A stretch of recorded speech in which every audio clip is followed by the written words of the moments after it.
मौलवी, कौन है वो आलिम दीन जिसने कुरान और हदीस पढ़ा है और इतनी सख्ती से मना करने के बाद उस मजलिस में, उस शादी में नाच गाना हो और वो निकाह पढ़ाए, उसका कुरान और हदीस इजाजत देता है? मैं तो एहतराम करता हूँ कि इन्होंने पहले ही जो हमसे मोहब्बत और शफकत के साथ इकरार किया है।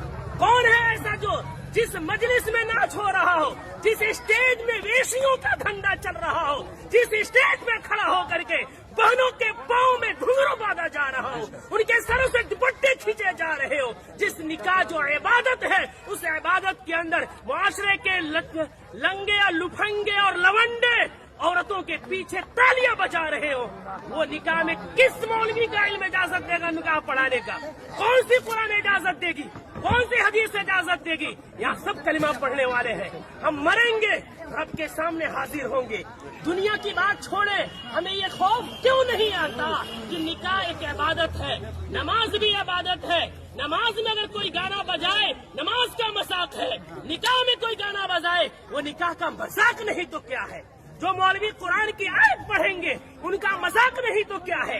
हदीस पढ़ेंगे उनको पैरों की ठोकरों में रखना नहीं है तो क्या है?